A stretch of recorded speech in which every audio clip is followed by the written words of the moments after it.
السلام عليك يا أبا عبد الله.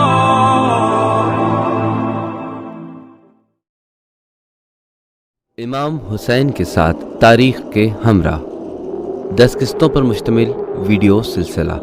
5ویں قسط حر ابن ریاحی کا دل اچانک دھڑکنے لگا.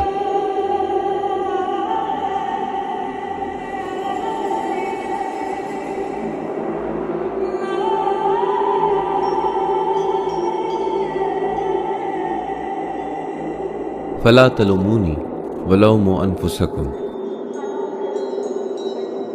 یہ شیطان کی آواز ہے جو کہتا ہے کہ اپنے آپ کو اور آپ جو کچھ ہو اس پر الزام دو. انسان کیا ہے اور انسان کیا ہو سکتا ہے؟ شک کبھی ایمان کا بھائی ہوتا ہے اور یقین کا ایک دروازہ ہے. امام حسین کے قافلے والوں نے ایک چلتا ہوا باغ دیکھا جو ان کی طرف آ رہا ہے. وہ باغ جس کی تلواریں، گرز اور جھنڈے آہستہ آہستہ نمایاں ہو گئے. ایک ایسا باغ جو کوفی فوج کا ہر اول دستہ تھا جو ہر کی سپہ سالاری میں بڑھ رہا تھا. ہر شخص لامحدود حد تک خود خدائے تعالیٰ پر انحصار کرتا ہے. تاہم جب انسان اس زمین پر آتے ہیں لامحدودیت کو بھول جاتے ہیں، اپنے دل کو گم کر بیٹھتے ہیں، اپنے پروبال کھو بیٹھتے ہیں اور مٹی پر راضی اور مٹی کے عادی ہو جاتے ہیں. در حقیقت وہ مٹی کے قد کاٹ جتنے ہو جاتے ہیں، آدمیت سے باہر آ جاتے ہیں اور غلام بن کر اور تصور کرتے ہیں کہ زندگی ان کے آقاؤں کی اطاعت ہے. وَلَوْمُوا أَنفُسَكُمْ. جائیداد، نام، ہوس، کیا فرق پڑتا ہے جب آپ انسان نہیں رہے، جب آپ اپنے آپ پر شک نہیں کرتے اس پر جو آپ ہو. شک کبھی ایمان کا بھائی ہوتا ہے. امام حسین نے کوفیوں کے خطوط حر ابن ریاحی کے سامنے زمین پر رکھ دیے. نماز ظہر کے بعد حر شک کی وادی میں چلا گیا. شک کبھی ایمان کا بھائی ہوتا ہے. حر نے کہا، ہم خط لکھنے والوں میں سے نہیں ہیں.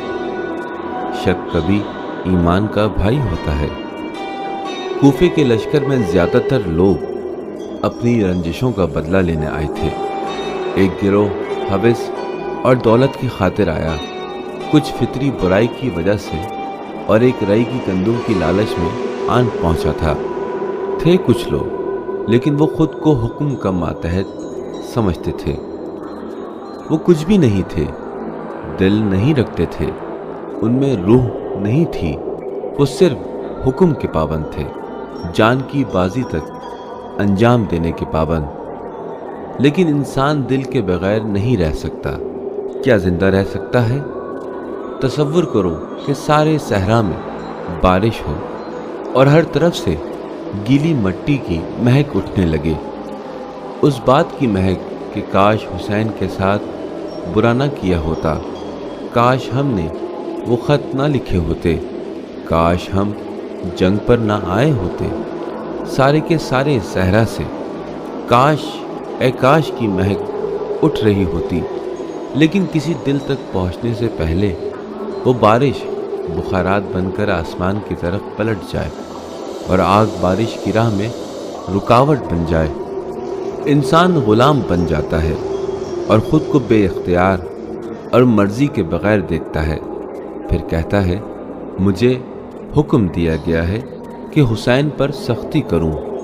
مجھ سے کہا گیا ہے کہ حکم نامہ ملتے ہی حسین کو خشک اور بے آب و گیاہ زمین میں اتار دوں.